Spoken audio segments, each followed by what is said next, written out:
दोस्तों हाल ही में मैंने नाइव्स आउट नामक एक मर्डर मिस्ट्री फिल्म देखा है जिसे रायन जॉनसन डायरेक्ट करे हैं और ये फिल्म नाइव्स आउट सीरीज की पहली फिल्म है। मैं आपको बता दूं कि अब तक नाइव्स आउट में 3 फिल्में आ चुकी हैं एंड मैंने अपने चैनल पे थर्ड फिल्म को एक्सप्लेन भी कर रखा है जिसका लिंक आपको डिस्क्रिप्शन और पिन कमेंट दोनों में मिल जाएगा। हालांकि इन तीनों फिल्मों की कहानी आपस में बिल्कुल भी जुड़ी हुई नहीं है, बस जो मेन कैरेक्टर है बेनुआ ब्लांक जो कि डिटेक्टिव है वो सेम है। तो हाँ, इस वीडियो को आप आराम से बिना कुछ और चेकआउट किए देख सकते हैं और ऐसे भी इस वीडियो में हम पहली फिल्म की कहानी को जान रहे हैं। Now we talk about this movie. इसे IMDb पे मिले हैं an impressive 7.9 stars out of 10 और रॉटेन टोमेटोज पे it's whopping 97% fresh with an audience rating of 92%। तो आज की वीडियो में हम नाइव्स आउट फिल्म की कहानी को जानते हुए इसकी एंडिंग पे बातें करेंगे। So now with that said, let's roll the intro.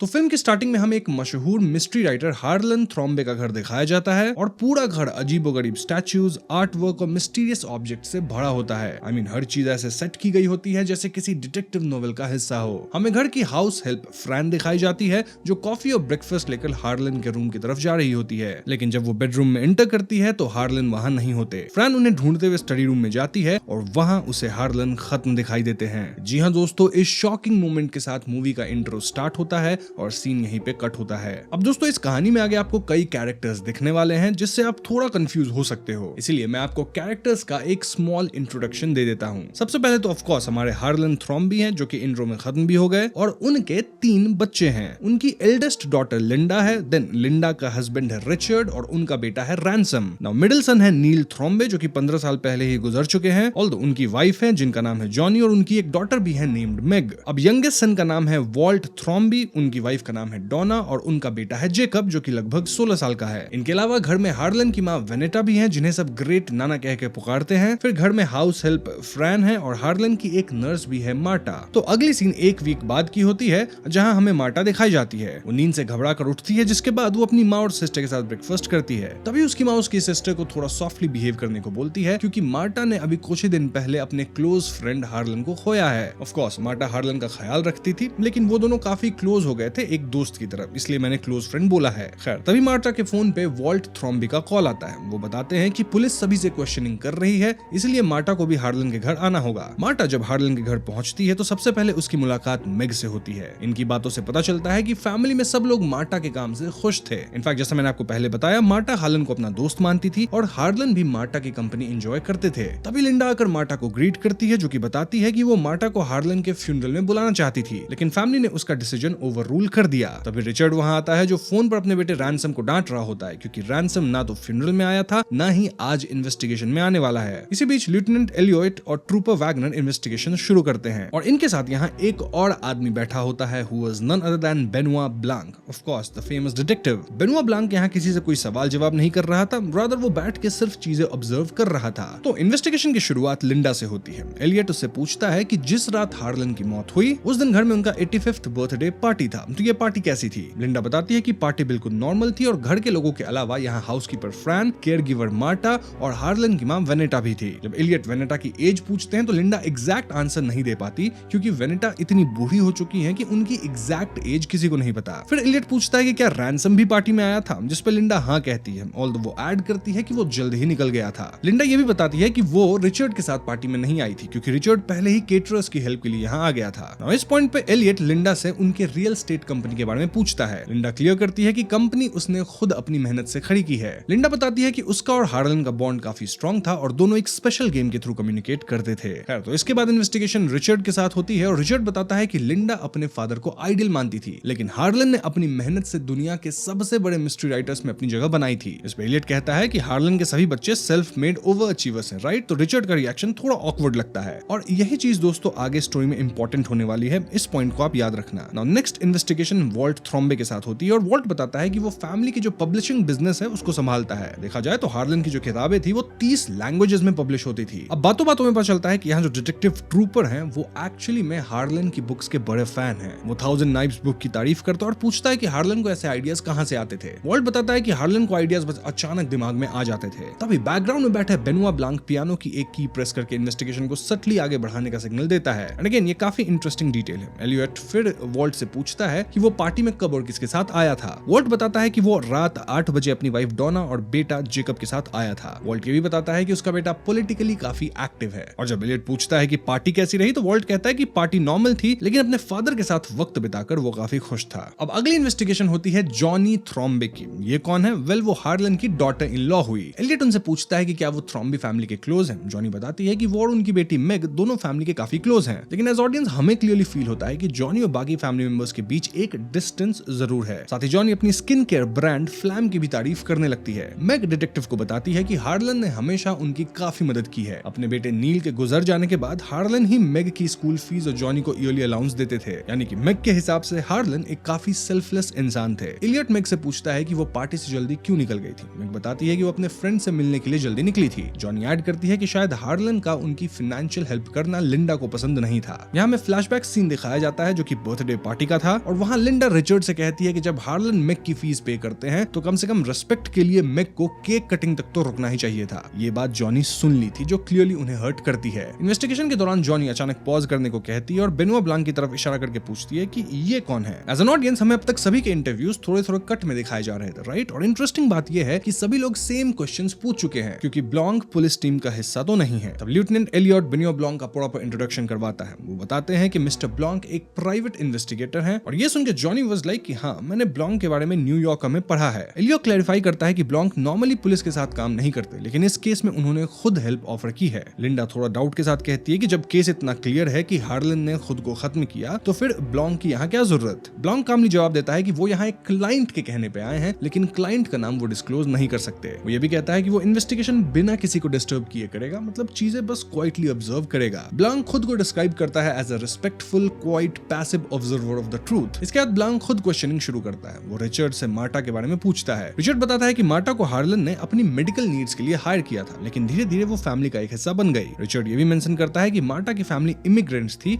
और इसी वजह से उसका वर्क एथिक स्ट्रांग है। ब्लांक फिर कैजुअली कहता है कि वो हार्लन के बच्चों से काफी इंप्रेस्ड है, क्योंकि सब अपने दम पे सक्सेसफुल हैं। लेकिन इस बात पर रिचर्ड थोड़ा अलग एंगल देता है। वो कहता है कि वॉल्ट की सक्सेस के पीछे असल में हार्लन का हाथ है। क्यों? क्योंकि हार्लन हर साल 2 बुक्स लिख कर देते थे, जिससे वॉल्ट की जो पब्लिशिंग बिजनेस थी वो चलती थी। ब्लांक काउंटर करता है सेइंग कि बुक्स के अलावा मर्चेंडाइज, अडैप्टेशंस, फिल्म्स, ये सब तो वॉल्ट ही हैंडल करता था ना। लेकिन रिचर्ड बताता है कि हार्लन ने कभी अपनी बुक्स के अडैप्टेशंस या फिल्म के राइट्स देने अलाउ ही नहीं किए। ये बात वॉल्ट को बिल्कुल पसंद नहीं थी और इसी वजह से दोनों के बीच अक्सर आर्ग्यूमेंट्स होती रहती थी। ब्लांक पूछता है कि क्या 85th बर्थडे पार्टी में भी वॉल्ट और हार्लन के बीच कोई आर्ग्यूमेंट हुई थी। रिचर्ड कहता है कि हाँ, आर्ग्यूमेंट हुआ था, लेकिन उसने एग्जैक्ट बात नहीं सुनी कि किस बात पे दोनों झगड़े थे। बस इतना याद है कि हार्लन ने वॉल्ट को कुछ ऐसा कह दिया था जिसके बाद वॉल्ट पूरी पार्टी में उदास और अलग अलग सा रहा। इसी तरह ब्लांक लिंडा से भी बातों बातों में सच निकलवाने की कोशिश करता है, लेकिन लिंडा अपने छोटे भाई की बुराई करने से सीधा मना कर देती है। अब बेनोआ ब्लांक वॉल्ट को रिचर्ड वाली सारी बातें बताकर उसे सच बोलने के लिए प्रेशर करता है। यहाँ हमें वॉल्ट की मेमोरी दिखाई जाती है, जहाँ वो हार्लन से कह रहा था कि आप अपनी बुक्स पे फिल्म बनाने की परमिशन मुझे दे दें, लेकिन हार्लन उसे कहता है कि उसने वॉल्ट पर हमेशा काम का बोझ डाला है, इसी वजह से वॉल्ट कभी अपने दम पे कुछ क्रिएट ही नहीं कर पाया। और फिर हार्लन एक शॉकिंग डिसीजन लिए थे, वो वॉल्ट को पब्लिशिंग कंपनी से हटा देते हैं। हार्लन कहते हैं कि अब तुम फ्री हो, अपनी लाइफ खुद बिल्ड करो। ये सुनकर वॉल्ट क्लियरली टूट जाता है, लेकिन हार्लन अपना डिसीजन चेंज करने के मूड में नहीं होते। वैसे प्रेजेंट जो इन्वेस्टिगेशन चल रही है उसके अंदर वॉल्ट ब्लैंक से झूठ बोल देता है, सेइंग कि वो बस ई बुक्स को लेकर नॉर्मल बात हुई थी, कोई आर्ग्यूमेंट नहीं हुई थी। फिर वो बात घुमाकर कहता है कि अगर किसी बड़े झगड़े के बारे में जानना है तो रैनसम से बात करनी चाहिए। जब ब्लैंक रैनसम के बारे में पूछता है तो वॉल्ट बताता है कि रैनसम ने कभी लाइफ में कोई जॉब नहीं की, फिर भी हार्लन उसे हमेशा सपोर्ट करते थे बिना किसी क्लियर रीजन के। दोनों का रिलेशन हमेशा लव हेट टाइप का था, लेकिन बर्थडे वाली रात उनका सीरियस झगड़ा हुआ था और उसी झगड़े के बाद रैनसम पार्टी छोड़कर जल्दी निकल गया। वॉल्ट ये बताता है कि नॉर्मली वो दोनों सबके सामने ड्रामा क्रिएट करने के लिए लड़ते थे, लेकिन इस बार वो दोनों हार्लन के ऑफिस में जाकर प्राइवेट में आर्ग्यू कर रहे थे। तो इस रेवलेशन के बाद ब्लैंक रिचर्ड से पूछता है कि क्या वो पार्टी वाले दिन केटरर्स की हेल्प के लिए जल्दी आया था और क्या उसकी हार्लन से ऑफिस में कोई बात हुई थी। रिचर्ड सीधा मना कर देता है, लेकिन ब्लैंक बताता है कि उसने सुबह केटरर से बात की थी और उन्होंने कंफर्म किया कि रिचर्ड ने कोई हेल्प नहीं की, बल्कि स्टाफ ने हार्लन के ऑफिस से लाउड आर्ग्यूमेंट की आवाज सुनी थी। रिचर्ड तुरंत ब्लेम शिफ्ट करने की कोशिश करता है, सेइंग कि शायद जॉनी जल्दी आ गई होगी और उसने झगड़ा किया होगा, लेकिन ब्लैंक कामली बताता है कि स्टाफ ने क्लियरली मेल वॉइसेस सुनी थी और उन्होंने एक लाइन भी सुनी थी कि तुम उसे बताओगे या मैं बता दूं। अब यहाँ हम व्यूअर्स को रिचर्ड की मेमोरी दिखाई जाती है। हार्लन को रिचर्ड के एक्स्ट्रा मैरिटल अफेयर के बारे में पता चल चुका होता है। हार्लन उससे कहते हैं कि वो लिंडा को सब कुछ सच बताने वाले हैं और उन्होंने ऑलरेडी एक लेटर लिख दिया है, यानी कि रिचर्ड खुद ये बात जाके नहीं बताता है तो हार्लन जो है वो लेटर लिंडा को दे देंगे। जाएंगे। इसी मोमेंट में हार्लन वो लाइन बोलता है कि तुम उसे बताओगे या मैं बता दूं। लेकिन प्रेजेंट में रिचर्ड फिर से झूठ बोलता है। वो ब्लैंक को एक कंप्लीटली अलग स्टोरी बताता है कि हार्लन अपनी माँ वैनिटा को नर्सिंग होम भेजना चाहते थे और लिंडा इस बात के खिलाफ थी, इसलिए वो लिंडा को ये बात पार्टी के बाद बताना चाहते थे, लेकिन हार्लन इंसिस्ट कर रहा था कि वो अभी बताए। तो दोस्तों यहाँ आप देख रहे होंगे कि कैसे लोग झूठ बोल रहे हैं लेकिन असलियत कुछ और है। इन चीजों को आप आपस में कनेक्ट करते रहिएगा क्योंकि आगे काफी कुछ होगा। फॉर नाउ सीन फिर से शिफ्ट होता है और अब ब्लैंक जॉनी से पूछता है कि वो पार्टी वाले दिन इतनी जल्दी हार्लन के पास क्यों आई थी। जॉनी कैजुअली कहती है कि वो मैक की स्कूल ट्यूशन फी में कुछ मिक्सअप के बारे में बात करने आई थी। ब्लॉन्क जब डिटेल में पूछता है तब हमें जॉनी की मेमोरी दिखाई जाती है। हार्लन को पता चल जाता है कि जॉनी मैक के ट्यूशन के नाम पे एक्स्ट्रा पैसे ले रही थी। असल में हार्लन डायरेक्टली स्कूल को फीस पे करते थे, लेकिन जॉनी अपने ईयरली अलाउंस में भी ट्यूशन का अमाउंट ऐड करके लेती थी। इस तरह वो पिछले 4 सालों में हार्लन से $100,000 ले चुकी होती है। ये सब पता चलने के बाद हार्लन तुरंत डिसीजन लेते हैं कि वो जॉनी और मैक का अलाउंस बंद कर देंगे, लेकिन जॉनी ये सच ब्लॉन्क को नहीं बताती और बस वही ट्यूशन मिक्सअप वाली बात रिपीट करती रहती है। इसके बाद इलियो, वैगनर और ब्लॉन्क की क्वेश्चनिंग यहाँ टेम्पररी खत्म हो जाती है। जब जॉनी बाहर आती है तो लिंडा उसे पूछती है कि क्या उसने रिचर्ड को देखा है। जॉनी मना कर देती है और लिंडा वहां से चली जाती है। तभी हमें रिचर्ड दिखाया जाता है जो कि चुपके से हार्लन के ऑफिस में कुछ ढूंढ रहा था। उसे हार्लन के डेस्क में वो लेटर मिल जाता है जिसमें उसके अफेयर का सच लिखा होता है, लेकिन जब रिचर्ड लेटर खोलता है तो उसके अंदर कुछ भी नहीं होता और ये देखकर रिचर्ड के चेहरे पर कंफ्यूजन के साथ साथ गुस्सा भी साफ नजर आता है। तभी हम ब्लॉन्क, एलियो और वैगनर को घर के बाहर केस के बारे में डिस्कस करते हुए देखते हैं। एलियट कहता है कि जब उसने सुना था कि बेनुआ ब्लॉन्क इस केस में इन्वॉल्व है तो उसे लगा था कि केस में कुछ इंटरेस्टिंग होगा, लेकिन अब तक सब कुछ काफी सिंपल लग रहा है। इस पर ब्लॉन्क कामली जवाब देता है कि फैमिली के कुछ मेंबर्स इन्वेस्टिगेशन के दौरान झूठ बोल रहे थे, बस उसके पास अभी तक कोई सॉलिड प्रूफ नहीं है। तभी हम मार्टा को इन्वेस्टिगेशन के लिए वेट करते हुए देखते हैं। ब्लॉन्क और डिटेक्टिव उसकी तरफ बढ़ते हैं और मार्टा दरवाजे के पीछे से उनकी बातें सुनने लगती है। ब्लॉन्क उसे देख लेता है और पोलाइटली बाहर आकर बात करने के लिए कहता है। ब्लॉन्क मार्टा को बताता है कि उसने उसके बारे में काफी इन्फॉर्मेशन निकाली है कि मार्टा पहले पार्ट टाइम हायर हुई थी और धीरे धीरे हार्लन की फुल टाइम केयरटेकर बन गई। फिर ब्लॉन्क एक इंटरेस्टिंग बात उठाता है। वो कहता है कि उसे पता चला है कि मार्टा को झूठ बोलने पर फिजिकल रिस्ट्रिक्शन होता है। मार्टा बताती है कि ये उसके साथ बचपन से होता रहा है, मतलब कि जब भी वो झूठ बोलती है तो उसे वॉमिटिंग होने लगती है, वो झूठ बोल ही नहीं पाती। तो कहीं ना कहीं वो प्रैक्टिकली झूठ नहीं बोल सकती, बोल भी थी तो उल्टी होना तय है। ब्लॉन्क तुरंत इसका टेस्ट लेने का फैसला करता है। वो सीधा मार्टा से पूछता है कि क्या रिचर्ड का किसी के साथ अफेयर चल रहा था। मार्टा थोड़ा सोचकर नहीं बोलती और तुरंत उसे वॉमिटिंग होने लगती है। ये देखकर ब्लैंक और दोनों डिटेक्टिव्स एकदम शॉक में थे। ब्लैंक कंफर्म करता है कि उसका डाउट सही था, रिचर्ड सच में झूठ बोल रहा था। इलियट कहता है कि अफेयर होना एक मोटिव हो सकता है, लेकिन किसी को खत्म करने के लिए इतना इनफ नहीं है। तभी ब्लॉन्क मार्टा से पूछता है कि क्या हार्लन जॉनी का अलाउंस बंद करने वाले थे। इस सवाल पर मार्टा को याद आता है कि हार्लन ने उसे जॉनी के पैसे वाले फ्रॉड के बारे में बताया था। ब्लॉन्क तुरंत पीसेस कनेक्ट करता है, मतलब कि मेग ने कहा था कि हार्लन डायरेक्ट स्कूल को ट्यूशन फी करता था, जबकि जॉनी ने कहा था कि हार्लन उसे पैसे देता था। दोनों बातें एक साथ सच नहीं हो सकती। इसका मतलब क्लियर है कि जॉनी हार्लन से एक्स्ट्रा पैसे ले रही थी और जब हार्लन को यह पता चला तो उन्होंने तुरंत उसका अलाउंस बंद करने का डिसीजन लिया होगा। डिटेक्टिव वैगनर कहता है कि जॉनी एक इन्फ्लुएंसर है, वो सिर्फ पैसे के लिए इतना बड़ा रिस्क नहीं लेगी, लेकिन ब्लॉन्क का मानना कुछ और है। वो कहते हैं कि ये तीनों लोग उससे झूठ बोल चुके हैं। एलियट पूछता है तीसरा कौन, और ब्लैंक जवाब देता है वॉल्ट। वो एक्सप्लेन करता है कि वॉल्ट हमेशा हार्लन को अपनी बुक्स के फिल्म और टीवी अडैप्टेशंस के लिए कन्विंस करता रहा, लेकिन हार्लन हर बार मना कर देते थे और पार्टी वाली रात हार्लन ने वॉल्ट को कुछ ऐसा कह दिया जो उसके लिए शॉक था। अगर पैटर्न देखा जाए तो ऐसा लगता है कि हार्लन उस रात अपनी लाइफ के सभी रिलेशनशिप्स को क्लीन कर रहे थे। रिचर्ड का सच एक्सपोज करना, जॉनी का अलाउंस बंद करना और वॉल्ट को बिजनेस से ही अलग कर देना। ब्लॉन्क मार्टा से पूछता है कि क्या हार्लन ने वॉल्ट को जॉब से निकालने का डिसीजन लिया था, लेकिन मार्टा इस सवाल का जवाब देने के बजाय रेस्ट लेने की परमिशन मांगती है और घर के अंदर चली जाती है। तब ब्लॉन्क एलियट से कहता है कि तुम सही कह रहे हो, इतनी वीक एलाबाइज के साथ केस सॉल्व नहीं होता, लेकिन फिर वो एक इंपॉर्टेंट बात रिवील करता है। वो कहता है कि उसे खुद भी नहीं पता कि वो इस केस में क्यों इन्वॉल्व है, क्योंकि कल उसके अपार्टमेंट पे एक एनोनिमस एनवेलप आया था जिसमें केस रिलेटेड इंफॉर्मेशन और हार्लन की मौत की न्यूज़पेपर कटिंग थी। इसका मतलब क्लियर था दोस्तों, कोई है जो चाहता है कि बेनुआ ब्लॉन्क इस केस का सच सामने लाए, लेकिन वो कौन है ये अभी भी एक मिस्ट्री है। खैर, तो आगे हम बेनुआ ब्लॉन्क, एलियट, वैगनर को केस डिस्कस करते देखते हैं और ब्लॉन्क पूछता है कि उस रात सभी फैमिली मेंबर्स कहां थे। एलियट बताता है कि पार्टी 11:30 पे खत्म हो गई थी और उसके बाद मार्टा हार्लन को मेडिकेशन देने के लिए उनके रूम में गई। इंपॉर्टेंट बात यह है कि हार्लन के रूम तक जाने वाली सीढ़ियां काफी लाउड क्रीकिंग साउंड करती थी और सीढ़ियों के जस्ट नीचे लिंडा का रूम था। लिंडा एक लाइट स्लीपर है, तो जब भी कोई ऊपर नीचे जाता उसकी नींद खुल जाती थी। सबसे पहले जॉनी ने फर्स्ट फ्लोर से कुछ गिरने की आवाज सुनी और हार्लन को चेक करने गई। इसी वक्त लिंडा की नींद पहली बार टूटी थी। हार्लन उस वक्त मार्टा के साथ स्टडी रूम में थे और कैजुअली बोल देते हैं कि गो बोर्ड गिर गया। फिर 10 मिनट बाद लिंडा की नींद दोबारा दोबारा खुलती है। इस बार मार्टा अपना काम खत्म करके घर जा रही होती है। गेट पर वॉल्ट सिगरेट पी रहा होता है और उसका बेटा जेकब भी वहीं होता है। मार्टा उन्हें इन्फॉर्म करके निकल जाती है और उस टाइम एग्जैक्टली 12 बज रहे थे। 15 मिनट बाद यानी अराउंड 12:15 लिंडा की नींद तीसरी और फाइनल बार खुलती है। इस बार कोई सीढ़ियों के पास होता है और वॉल्ट मिरर के रिफ्लेक्शन में हार्लन को देखकर उन्हें वापस रूम में भेज देता है। मेडिकल रिपोर्ट के अकॉर्डिंग हार्लन की डेथ का टाइम 12:15 से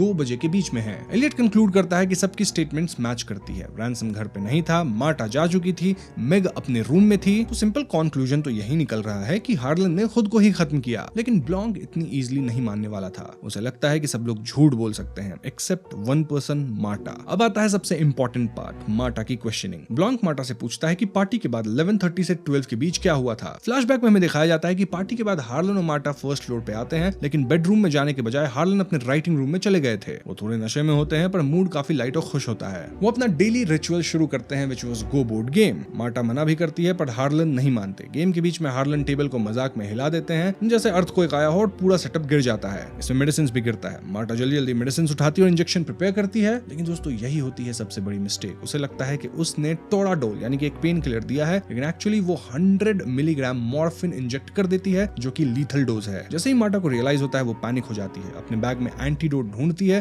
पर वो मिलती नहीं। हार्लन सरप्राइजिंगली काम रहता है और वो मार्टा से पूछता है कि सेफ डोज कितनी होती है। सेफ डोज है 3 mg, लेकिन यहाँ मार्टा दे चुकी है 100 mg। मार्टा बताती है कि उसके पास एंटीडोट नहीं है और हार्लन कैलकुलेट करता है कि एम्बुलेंस आने में 15 मिनट लगेंगे पर उसके पास सिर्फ 10 मिनट है, मतलब वो बचने नहीं वाले। मार्टा रो रो कर एम्बुलेंस को कॉल करने लगती है, लेकिन हार्लन कॉल कट कर देते हैं। फिर वो मार्टा को एक डिटेल्ड प्लान देते हैं, एक परफेक्ट एलाबाई क्रिएट करने का। तो हार्लन मार्टा से कहते हैं कि सबसे पहले वो शोर मचाते हुए घर से निकले और वॉल्ट को ये टाइम याद रहनी चाहिए कि मार्टा कब निकली। देन मार्टा बाहर जाके कार को अलग जगह पार्क करेगी, सीक्रेट रूट से वापस घर के अंदर आएगी, फिर वो हार्लन के कपड़े पहनकर सीढ़ियों से नीचे आएगी एंड ऑफ कोर्स इससे वॉल्ट उन्हें हार्लन समझेगा, मतलब मार्टा को। तो हाँ, मार्टा पहले ही निकल गई है एंड मार्टा ही दिखी है हार्लन के कपड़े में, लेकिन लोगों को लगेगा हार्लन है। तो ये मार्टा को इनोसेंट दिखाने का एक मास्टर प्लान था, एक एलाबाई क्रिएट हो गया। मार्टा मजबूरी में इसे फॉलो करती है, लेकिन उसे कुछ मिस्टेक्स हो जाती है। जैसे वो गलत टर्न ले लेती है जो कि सीसीटीवी में रिकॉर्ड होता है। वॉल क्लाइंब करते वक्त वुड स्टेप टूट जाता है और हार्लन की माँ उसे देख लेती है, लेकिन वो उसे रैंसम समझ लेती है। So it was all good. Present में वापस आकर मार्टा सिर्फ पार्शियल ट्रुथ बताती है, मतलब कि जितना सेफ हो। वो बोलती है कि गेम वहां हमने खेला, फिर बोर्ड गिरा, उसके बाद जॉनी आई, मेडिसिन मैंने दे दी, वॉल्ट को गुड नाइट बोल के मैं चली गई। ये सारी बातें सही है, लेकिन इसके बाद क्या हुआ ये बात वो नहीं बताई। लेकिन इस पॉइंट पे मार्टा से पूछा जाता है कि वो कौन सी मेडिसिन दी। मार्टा झूठ बोल देती है और जैसे ही क्वेश्चनिंग खत्म होती है मार्टा बाथरूम में जाकर वॉमिट करने लगती है, क्योंकि ऑफ कोर्स वो झूठ बोल चुकी थी तो अब वॉमिट तो होना ही है। सो यस, इस पॉइंट तक कहीं ना कहीं हमें बता दिया गया कि हार्लन एग्जैक्टली कैसे खत्म हुए, लेकिन क्या यही सच है? ऑफ कोर्स ये सच नहीं है, क्योंकि वीडियो इतनी लंबी है, अभी तक तो आधी भी नहीं हुई। तो सच क्या है इसके लिए आप वीडियो को आगे पूरा देखते रहिए। नेक्स्ट सीन में हमें हार्लन के डेथ के बाद रखी गई एक मॉर्निंग गैदरिंग दिखाई जाती है। यहाँ घर की हाउसकीपर फ्रैन मार्टा से बात कर रही होती है। फ्रैन बताती है कि उसकी सिस्टर जो मेडिकल एग्जामिनर ऑफिसर में रिसेप्शनिस्ट है, उसने एक ऐसा केस सुना था जहाँ वाइफ धीरे धीरे अपने हस्बैंड को पॉइजन देती है और जब हस्बैंड खत्म हो जाता है तो वाइफ भी गिल्ट में खुद को खत्म कर लेती है। मार्टा ये सब सुन ही रही होती है कि उसे हार्लन के बर्थडे वाली रात याद आती है। तब पूरी फैमिली किसी पॉलिटिकल टॉपिक पे आर्ग्यू कर रही होती है और अचानक रैंसम और हार्लन के बीच झगड़ा शुरू हो जाता है। ये याद आते ही मार्टा को चक्कर आने लगता है। मेग उसे काम करने के लिए फ्रैन की हिडन स्टैश वाली सिगरेट ऑफर करती है, बट मार्टा मना कर देती है। तभी मेग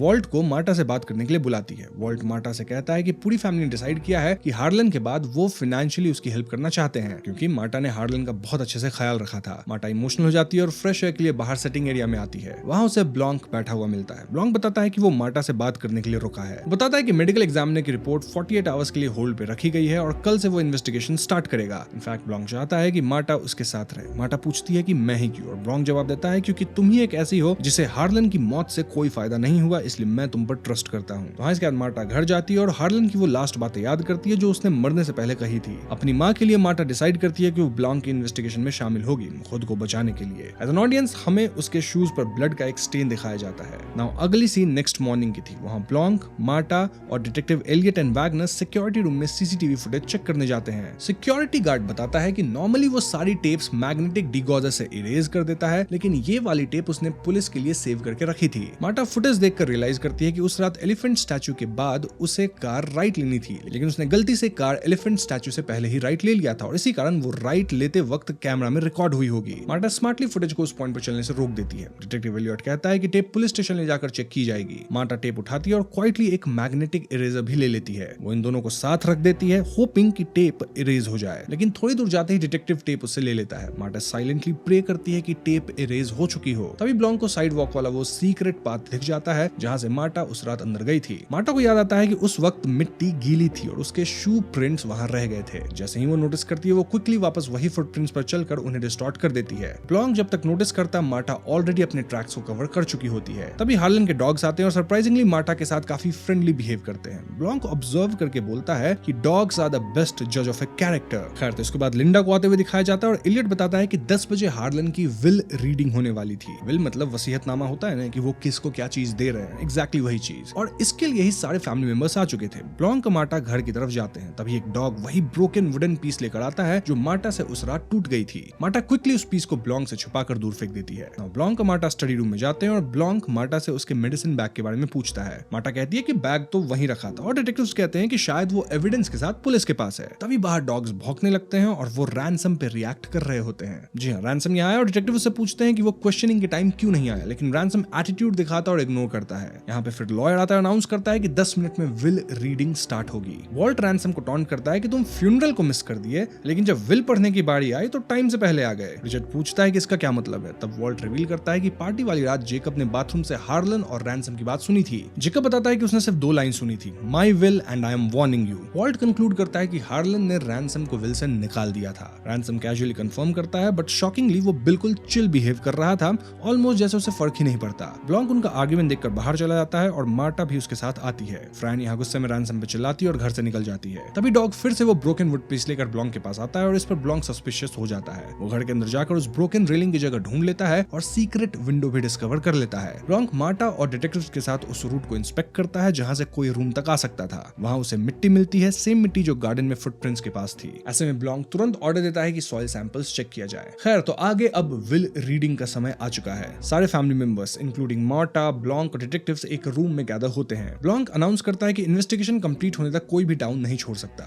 लॉयर विल पढ़ना शुरू करता है और बताता है कि हार्लन ने 1 वीक पहले ही अपनी विल अपडेट की थी। उसके एसेट्स में बड़ा सा घर है जिसकी पता नहीं कितनी वैल्यू होगी, फिर $60 मिलियन कैश है, कई इन्वेस्टमेंट्स है, blood like wine publishing company है और एक पर्सनल मैसेज है। मैसेज ये था कि शायद तुम्हें मेरा डिसीजन पसंद ना आए पर ये तुम्हारे लिए बेस्ट है। और फिर आता है कहानी का सबसे बड़ा ट्विस्ट। हार्लन ने अपनी सारी प्रॉपर्टी मार्टा के नाम कर दी होती है। जी हाँ दोस्तों, पूरा रूम शॉक में चला जाता है और फैमिली तुरंत मार्टा पे इल्जाम लगाना शुरू करती है कि उसने ही हार्लन को खत्म किया है और पूरी प्रॉपर्टी हड़प रही है। लिंडा गुस्से में डिटेक्टिव्स को घर से निकलने को कहती है, लेकिन ट्विस्ट ये है कि घर भी अब मार्टा का ही है। मार्टा खुद भी कंफ्यूज्ड और ओवरवेल्म्ड होती है। ब्लॉन्क उसे क्वाइटली फैमिली से दूर रहने को कहता है और फैमिली मार्टा के पीछे कार तक आ जाती है। पूरी फैमिली उस पर चिल्ला रही थी, उसे ब्लेम कर रही थी, उसको इंसल्ट कर रही थी कि वही सब कुछ मास्टर प्लान की है। मार्टा की कार स्टार्ट नहीं होती और टेंशन एकदम पीक पे होता है। लेकिन तभी रैनसम आता है। वो अपनी गाड़ी में मार्टा को लिफ्ट ऑफर करता है और उसे वहां से निकाल कर ले जाता है। रैनसम मार्टा को लेकर एक रेस्टोरेंट जाता है और दोनों थोड़ा वहां रिलैक्स होते हैं। वो मार्टा के लिए लाइट फूड ऑर्डर करता है और कैजुअली पूछता है कि हार्लन ने ऐसा क्यों किया, क्या उसने तुम्हें कुछ बताया था। मार्टा कहती है कि उसे खुद नहीं पता, हार्लन ने उसे कुछ भी एक्सप्लेन नहीं किया था। आखिर क्यों वो अपनी सारी प्रॉपर्टी उसे दे रहा है, मार्टा को खुद नहीं पता। मार्टा यहाँ रैनसम से ही पूछती है कि क्या तुम्हें कुछ पता है। रैनसम बताता है कि उसे सिर्फ इतना पता है कि उसे विल से कुछ नहीं मिलने वाला और इस वजह से वो हार्लन से गुस्सा था। वो आगे बताता है कि जब वो पार्टी से गुस्से में निकला तब कार में उसे रियलाइज हुआ कि हार्लन हमेशा चाहता था कि वो अपना खुद का बिजनेस स्टार्ट करे, शायद इसलिए उन्होंने उसे विल से बाहर रखा। बेसिकली रैनसम को भी अपनी मॉम लिंडा की तरह सेल्फ मेड ही बनना होगा। अब इस सेल्फ मेड वाली बात पर रैनसम थोड़ा सा ट्रिगर हो जाता है और वो बोलता है कि लिंडा सेल्फ मेड नहीं है, उन्होंने हार्लन से लोन लिया था। इनफैक्ट वो रिचर्ड के साथ प्रीनप साइन की है। वो एक्सप्लेन करता है कि अगर रिचर्ड कभी लिंडा को चीट करता है तो उसे ना फैमिली बिजनेस मिलेगा ना लिंडा की प्रॉपर्टी। इसी वजह से रिचर्ड हमेशा प्रेशर में रहता है। रैनसम कंक्लूड करता है कि हमारी फैमिली में कोई भी ट्रूली सेल्फ मेड नहीं है, शायद इसलिए हार्लन चाहता था कि मैं अलग रहूं। फिर रैनसम सीरियस होकर मार्टा से कहता है कि मैं अपने ग्रैंडफादर को जानता हूं, वो खुद को खत्म नहीं कर सकते। एंड देन रैनसम यहाँ डायरेक्ट सवाल पूछता है मार्टा से कि उस रात क्या हुआ था। रैनसम को ये तक पता था कि मार्टा झूठ नहीं बोल सकती। अब यहाँ से सीन शिफ्ट होकर थ्रॉम्बी हाउस पे आता है जहाँ जो पूरी फैमिली थी वो लॉयर से आर्ग्यू कर रही होती है। मतलब क्या इस विल को चेंज करने का कोई तरीका है। जॉनी गूगल से स्लेयर रूल निकालकर पूछती है और वॉल्ट कंफ्यूज होता है कि ये क्या होता है। जॉनी बताती है कि अगर कोई इंसान किसी को मारने में कन्विक्टेड हो जाए तो वो उसके विल का हिस्सा नहीं ले सकता। बट देन यहाँ कंक्लूजन तो काइंड ऑफ ऐसा निकल रहा है कि हार्लन ने खुद को खत्म किया है और इस बात पे सबकी नजर ब्लॉन्क पे जाती है। क्यों? क्योंकि फैमिली चाहती थी कि ब्लॉन्क किसी तरह मार्टा को एक्यूज करे, मतलब उसे फंसाए कि वही कत्ल की है। लेकिन ऑफ कोर्स ब्लॉन्क ऐसा करेगा नहीं, वो तो सही इन्वेस्टिगेशन करेगा एंड दे वर होपिंग कि इन्वेस्टिगेशन ही कुछ अच्छा डिसीजन लेके आए। खैर सीन अगेन चेंज होता है और हम वापस मार्टा और रैनसम पे आते हैं। मार्टा ऑलरेडी रैनसम को पार्टी वाली रात का सच बता चुकी होती है और रैनसम बताता है कि हार्लन ने उसे लास्ट कॉन्वर्सेशन में कहा था कि मार्टा तुम्हें गो गेम में हरा सकती है क्योंकि वो मुझे तुमसे ज्यादा बार हरा चुकी है। रैनसम कहता है कि अब समझ आया, तुम ही असली हकदार हो। फिर वो अपना असली ऑफर देता है। रैनसम कहता है कि तुम विल को एक्सेप्ट कर लो, मतलब सारा प्रॉपर्टी तुम्हारा होगा, बस मुझे तुम मेरा शेयर दे देना, मैं तुम्हें ब्लॉन्क से बचाने में हेल्प करूंगा। तभी मार्टा को मेग का कॉल आता है। मेग सीक्रेटली कॉल करके पूछती है कि क्या तुम विल री अनाउंस करने वाली हो। इसे मार्टा उससे ही उल्टा पूछ देती है कि तुम्हें क्या लगता है मुझे क्या करना चाहिए, और मेग इमोशनल होकर कहती है कि मार्टा को फैमिली को पैसे वापस दे देना चाहिए वरना मेग को स्कूल छोड़ना पड़ेगा। मार्टा प्रॉमिस करती है कि वो मेग की स्टडीज कभी रुकने नहीं देगी, लेकिन मेग बिना पूरी बात सुने कॉल कट कर देती है। नाउ मेग जो ये कॉल करी थी वो एक्चुअली में पूरी फैमिली के सामने करी थी। पूरी फैमिली ये बात सुन रही थी क्योंकि फैमिली ऑफ कोर्स चाहती थी कि कैसे भी मार्टा इस विल को री अनाउंस करे कि ठीक है मुझे नहीं चाहिए सारी प्रॉपर्टी। लेकिन मार्टा की बात से क्लियर था कि मार्टा अब विल को यानी कि पूरे पैसे को प्रॉपर्टी को वापस नहीं करने वाली है। नाउ रैनसम यहाँ मार्टा से पूछता है कि क्या ब्लॉन्क को कोई एविडेंस मिला है, और मार्टा कहती है कि सिर्फ गार्डन के मिट्टी विंडो पे मिली, फुटप्रिंट्स नहीं। रैनसम यहाँ मार्टा को कुछ दिन काम रहने को कहता है ताकि तब तक इन्वेस्टिगेशन खत्म हो जाए और मार्टा पूरी प्रॉपर्टी की हकदार बन जाए ताकि रैनसम को अपना हिस्सा मार्टा से मिल सके। खैर तो यहाँ से कहानी अगले दिन की जाती है जहाँ हम मार्टा के घर का सीन देखते हैं और वहाँ बहुत सारे रिपोर्टर्स घर के बाहर आ चुके हैं। ऑफ कोर्स न्यूज वायरल हो चुकी है कि फेमस राइटर ने अपनी $60 मिलियन की प्रॉपर्टी केयर टेकर के नाम कर दी। मार्टा के घर वाले पैनिक में क्वेश्चंस पूछने लगते हैं और मार्टा लेटर्स लेकर लॉयर के पास जा रही होती है। तभी उसे घर के पीछे वॉल्ट मिलता है। वॉल्ट यहाँ काम टोन में थ्रेट देता है कि अगर मार्टा पैसे वापस नहीं करी तो वॉल्ट बेस्ट लॉयर्स को हायर करेगा एंड देन वो मार्टा की माँ को अमेरिका से डिपोर्ट ही करवा देगा। इसमें मार्टा जवाब देती है कि अब मेरे पास भी पैसे हैं तो मैं भी बेस्ट लॉयर को हायर कर सकती हूँ। इसी के पैरेलल में ब्लॉन्क हार्लन की मदद से मिलने जाता है। वो कॉन्डोलेंसेस देता है और पोलाइटली कहता है कि पार्टी वाली रात उन्होंने कुछ इंपॉर्टेंट देखा होगा। वो पेशेंटली वेट करने का डिसीजन लेता है क्योंकि हार्लन की मदर काफी एजेड है और वो कब बात करेगी इसका पता लगाना मुश्किल था। Back to Marta. Marta Walt की वजह से गुस्से में होती है। तभी उसे एक अनोनिमस मेल मिलता है। उसमें हार्लन की ब्लड रिपोर्ट का आधा प्रिंट और मेडिसिन बैग का टैग होता है और नोट में लिखा होता है कि मुझे पता है तुमने क्या किया है। मार्टा ये लेकर रैनसम के पास जाती है और रैनसम एनालाइज करता है कि ये ब्लड रिपोर्ट है जिसमें मॉर्फिन ओवरडोज क्लियरली लिखा होगा। But the weird part was कि जो भी ब्लैकमेल कर रहा था मार्टा को वो पैसे डिमांड नहीं किया। रैनसम कहता है कि ओरिजिनल रिपोर्ट तो मेडिकल एग्जामिनर के ऑफिस में ही होगी। नाउ जैसे ही ये बात बोली जाती है अगली scene medical examiner office building की होती है जो कि पूरी तरह जल चुकी है। जी हाँ दोस्तों, डिटेक्टिव एलियट बताता है कि सुबह 5 बजे किसी ने इस बिल्डिंग में आग लगा दी और इसके कारण बिल्डिंग के अंदर जितने भी रिपोर्ट्स या सैंपल्स थे वो सारे नष्ट हो चुके हैं, इंक्लूडिंग हार्लन्स ब्लड रिपोर्ट। एंड एक और शॉक ये है कि सीसीटीवी टेप भी इरेज हो चुकी थी। तभी मार्टा और रैनसम वहां पहुंचते हैं। मार्टा क्लियरली डर जाती है क्योंकि कोई सिर्फ उसे ब्लैकमेल करने के लिए पूरी बिल्डिंग ही जला दिया। रैनसम पूछता है कि तुम्हें क्या कोई एनोनिमस मेल या मैसेज आया था, और मार्टा चेक करती है कि हाँ एक एनोनिमस ईमेल तो है। उसमें मीटिंग एड्रेस और टाइम 10 AM का था और अब टाइम हो चुके थे 9:32 AM, यानी कि मार्टा को इस मीटिंग में जाना होगा जो कि ऑफ कोर्स ब्लैकमेलर सेट किया है। और अगर ब्लैकमेलर से मार्टा को असली कॉपी मिल गई रिपोर्ट की तो कहीं ना कहीं मार्टा सेफ हो जाएगी क्योंकि रिपोर्ट की दूसरी कॉपीज तो जल चुकी है। लेकिन दोस्तों तभी ब्लॉन्क उन्हें देख लेता है। मार्टा पैनिक करके कार में भागती है लेकिन ब्लॉन्क कॉल करता है। मार्टा पिक नहीं करती और यहाँ एक इंटेंस कार चेज होती है। फाइनली डिटेक्टिव्स उन्हें कॉर्नर कर लेते हैं, लेकिन ट्विस्ट ये था कि मार्टा नहीं बल्कि रैनसम अरेस्ट होता है। इसका कारण क्या है? वेल, ब्लॉन्क को हार्लन की मदर ने बताया कि उस रात रैनसम विंडो से आता हुआ देखा गया था। ब्लॉन्क मार्टा से पूछता है कि क्या तुमने रैनसम के कहने पे कार भगाई थी, और मार्टा हाँ कहती है। अब मार्टा को ब्लैकमेलर से मिलना था लेकिन सब ब्लॉन्क उसके साथ कार में बैठा होता है। मार्टा एड्रेस पे पहुंचकर बोलती है कि मुझे एक पार्सल लेना है, आप वेट करो। मार्केट के थ्रू पीछे से निकलकर एग्जैक्ट लोकेशन तक पहुंचती है और वहां उसे अपना मेडिसिन बैग मिलता है। यहाँ कोई चेयर पे बैठा होता है। मार्टा उसे ब्लड रिपोर्ट मांगती है लेकिन कोई जवाब आता नहीं। मार्टा जब फ्लैश ऑन करती है तो वो पाती है कि ये तो फ्रैन है। इनफैक्ट फ्रैन की कंडीशन काफी क्रिटिकल होती है। ऐसा लग रहा था जैसे उसे जहर दिया गया हो। वहीं साइड में मॉर्फिन बॉटल और इंजेक्शन भी पड़ा होता है। फ्रैन मुश्किल से कुछ ये बातें बोलती है, copy, stash, You did this, won't get away with this, and then वो कोलैप्स हो जाती है। मार्टा तुरंत एम्बुलेंस बुलाती है और हॉस्पिटल में ब्लॉन्क को सब पता चल जाता है। मार्टा फाइनली सच बताना चाहती थी लेकिन ब्लॉन्क कहता है कि रैनसम ने ऑलरेडी सब कन्फेस कर दिया है। मार्टा कहती है कि वो खुद फैमिली को सच बताना चाहती है और फिर अरेस्ट होना चाहती है। इस पर ब्लॉन्क मार्टा से कहता है कि चलो हार्लन के घर चलते हैं, सबको वहीं सच बताना और रास्ते में मुझे पूरी स्टोरी बिना सीक्रेट्स के बताना। तो नेक्स्ट सीन में हम मार्टा को ब्लॉन्क के साथ हार्लन के घर वापस आते हुए देखते हैं। अंदर जाते ही मेग मार्टा से सॉरी बोलती है क्योंकि उसने फैमिली को मार्टा की माँ के बारे में सच बता दिया था। मार्टा सरप्राइजिंगली उसे माफ कर देती है। बातें करते करते मैं कैजुअली बोल देती है कि आज मैं इतनी स्ट्रेस्ड हूं कि फ्रैन का पूरा सीक्रेट स्टैश खत्म कर दूंगी। और यही मार्टा को क्लिक होता है। उसे समझ आता है कि फ्रैन ने ब्लड रिपोर्ट की कॉपी अपनी सीक्रेट स्टैश वाली जगह पे छुपा कर रखी होगी। मार्टा तुरंत वहां जाकर ब्लड रिपोर्ट निकाल लेती है और सीधा ब्लॉन्क के हाथ में दे देती है। वो थोड़े सरकास्टिक टोन में कहती है कि तुम इतने भी ग्रेट डिटेक्टिव नहीं हो, एविडेंस तो मैंने खुद दे दिया। ब्लॉन्क रिपोर्ट चेक करना शुरू करता है और मार्टा डिसाइड करती है कि वो सबके सामने सच बोल देगी। बट दोस्तों यहाँ आता है ट्विस्ट। जैसे ही मार्टा सच बोलने वाली होती है, ब्लॉन्क उसे रोक देता है। वो फैमिली के सामने अनाउंस करता है कि हार्लन ने जो डिसीजन लिया था वो सोच समझ कर लिया था और तुम सब एक इनोसेंट लड़की से वो चीज छीनने की कोशिश कर रहे हो जो वो डिजर्व करती है। फिर वो सीधा डिक्लेयर करता है कि मार्टा अपनी इनहेरिटेंस को रिनाउंस नहीं करेगी, मतलब वो जमीन जायदाद प्रॉपर्टी नहीं छोड़ेगी। एंड देन वो एक और बड़ा स्टेटमेंट देता है कि हार्लन की जो मौत है वो सिर्फ हार्लन की वजह से ही हुई है, किसी और के हाथ नहीं। ये सब सुन के रूम में साइलेंस छा जाता है और ब्लॉन्क सबको घर से बाहर भेज देता है। देन वो डिटेक्टिव से कहता है कि सिर्फ एक इंसान को वापस अंदर लाया जाए। मार्टा इस पॉइंट पे पूरी तरह से कंफ्यूज्ड है क्योंकि ब्लॉन्क ये सब क्यों कर रहा। ब्लॉन्क कामली एक्सप्लेन करता है कि जिसने भी उसे हायर किया है उसे ऑलरेडी पता होगा कि हार्लन खुद को खत्म नहीं किया, मतलब उसे पता था कि मार्टा इनडायरेक्टली इन्वॉल्वड है और ये भी पता था कि विल में क्या लिखा है। ब्लॉन्क मीनवाइल एक सटल ट्रिक करता है। वो मेडिसिन बॉटल्स और मॉर्फिन बॉटल के लेबल्स पे व्हाइट टेप चिपका देता है, मतलब जो लेबल्स हैं, नाम होते हैं ना मेडिसिन के जिस पे लिखे हुए, वो चिपका दिया तो बॉटल देख के पता ही नहीं चलेगा कि कौन सा मेडिसिन क्या है। मार्टा गेस करती है कि शायद फ्रैन को मुझ पर शक हो गया था और उसने पैसे के लिए ब्लैकमेल किया। ब्लॉन्क तुरंत मना करता है, सेइंग कि फ्रैंक पैसे के लिए नहीं सच सामने लाने के लिए काम कर रही थी। इस पे डिटेक्टिव एलियट वाज लाइक कि हो सकता है फैमिली में से किसी को शक हो, लेकिन ब्लॉन्क वाज लाइक नहीं, अगर उन्हें शक होता तो वो क्वेश्चनिंग के वक्त ही मार्टा को एक्सपोज कर देते। यहाँ कोई और है जो सच को छुपाने की फुल कोशिश कर रहा है। तभी डिटेक्टिव वैगनर रैनसम को रूम में लेकर आते हैं। ब्लॉन्क कहते हैं कि रैनसम ने पूरा सच नहीं बताया। मार्टा क्लैरिफाई करती है कि हार्लन की मदर ने मुझे विंडो से आते देखा था पर उन्होंने मुझे रैनसम समझ लिया। ब्लॉन्क कहता है कि उस पे बाद में आएंगे, लेकिन पहले यहाँ रैनसम से एक सिंपल सवाल ये है कि रैनसम उसे हायर क्यों किया। रैनसम यहाँ कंफ्यूज दिखता है और ब्लॉन्क यहाँ डॉट्स को कनेक्ट करना शुरू करते हैं। वो मार्टा से पूछते हैं कि हार्लन के साथ लास्ट कन्वर्सेशन में क्या हुआ था। मार्टा बताती है गो बोर्ड वाली बात। ब्लॉन्क एक्सप्लेन करता है कि सोचो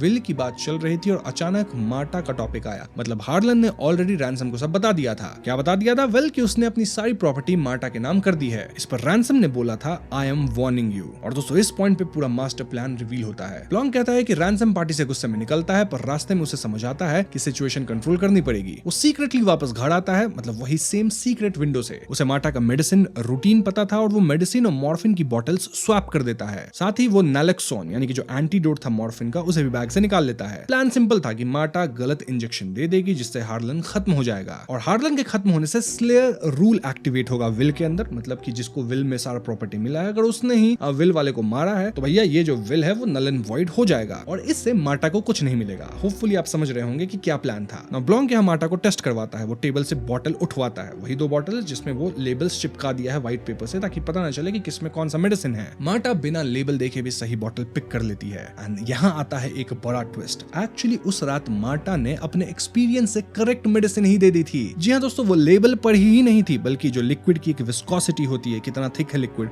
उससे ही कहीं ना कहीं सही मेडिसिन उठा के दे दी थी। यानी कि उस रात हार्लन अगर एम्बुलेंस बुला लिया होता तो शायद आज वो जिंदा होता।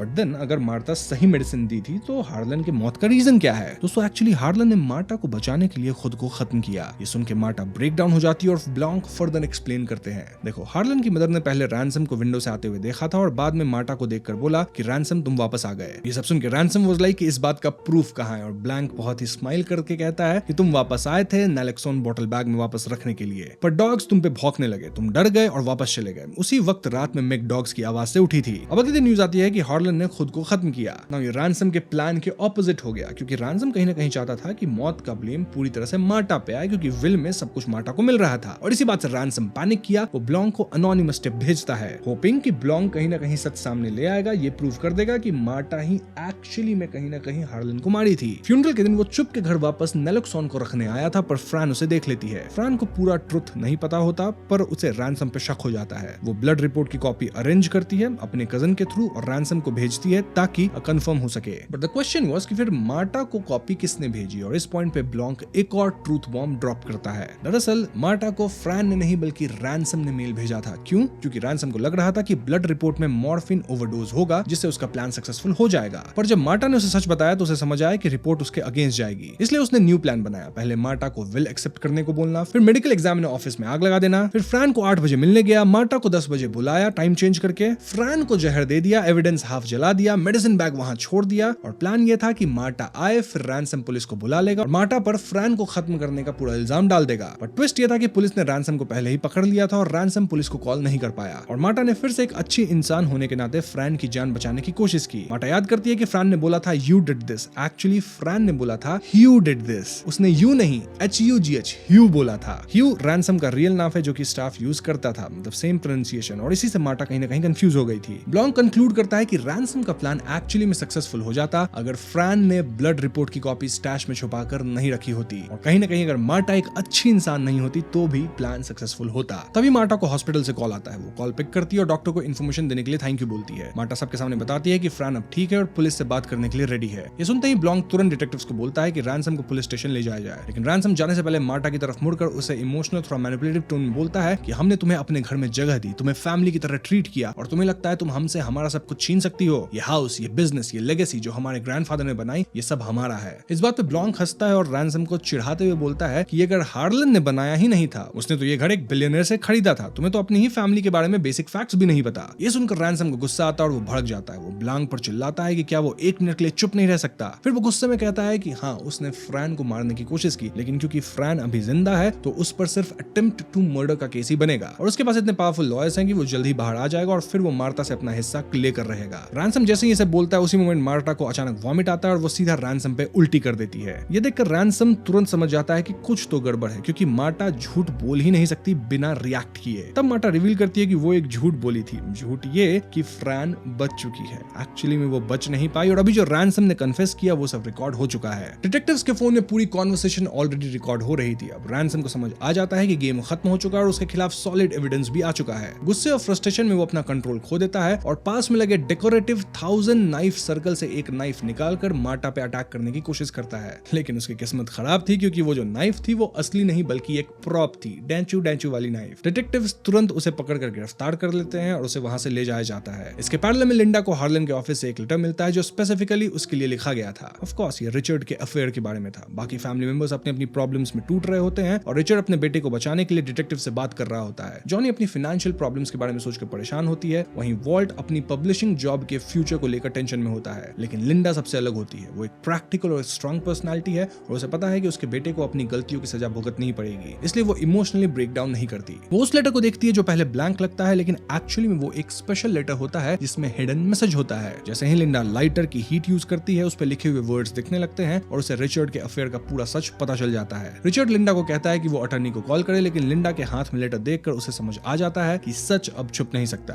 और शायद अब उनका रिलेशनशिप भी खत्म होने वाला है। एंड में मार्टा ब्लॉन्क से पूछती है कि उसे कब से शक था कि वो इस केस में इन्वॉल्व है। ब्लॉन्क हल्का सा स्माइल करके मार्टा के शूज पर लगे हुए ब्लड स्टेन की तरफ इशारा करता है और कहता है कि शुरू से। मार्टा फिर पूछती है कि क्या उसे फैमिली की हेल्प करनी चाहिए या नहीं। ब्लॉन्क सीधा आंसर देने के बजाय कहता है कि उसकी अपनी एक ओपिनियन है, लेकिन वो जानता है कि मार्टा अपने दिल की सुनेगी और वही सही डिसीजन होगा। फाइनल शॉट में हम देखते हैं कि हार्लन की पूरी फैमिली घर के बाहर नीचे खड़ी होती है और बालकनी में मार्टा खड़ी होती है। अब वो पहले वाली कंफ्यूज्ड और डरी हुई लड़की नहीं है, बल्कि एक कॉन्फिडेंट और स्ट्रॉन्ग पर्सनालिटी बन चुकी होती है जो अपनी लाइफ के डिसीजंस खुद लेने के लिए रेडी है। और इसी पॉइंट पे मूवी खत्म हो जाती है। तो दोस्तों ये थी पहली नाइव्स आउट फिल्म की कहानी और यहाँ हमें क्लियर समझ में आता है कि एक्चुअली में जो हार्लन थे वो अपने विल के अंदर से अपने पूरे परिवार को ही निकाल दिए थे और वो अपनी सारी प्रॉपर्टी अपने केयरटेकर मार्टा को देने वाले थे। अब ये बात कहीं ना कहीं रैनसम को पता चल गई थी और रैनसम एक ऐसा प्लान बनाया ताकि वो मार्टा को फंसा सके। मतलब ऐसा लगना चाहिए कि मार्टा ही हार्लन को खत्म की है। इस तरह के अगर प्रूफ्स बन जाते हैं तो कहीं ना कहीं विल को निगेट किया जा सकता है, क्योंकि जिस इंसान का विल है अगर उसको किसी ने मारा है और उसका ही प्रॉपर्टी होने वाला था तो ऐसा रूल है कि उसे हटाया जा सकता है। बट देन आगे काफी सारी इंटरेस्टिंग ट्विस्ट्स एंड टर्न्स आते हैं और क्या सब हुआ वो तो मैंने आपको बता ही दिया है। अब डिटेक्टिव मूवीज के एंड तक हर कुछ तो क्लियर हो ही जाता है, तो यहाँ ऐसे कुछ थियरी तो नहीं बनती। बट हाँ, रेडिट पे अगर आप जाओगे तो आपको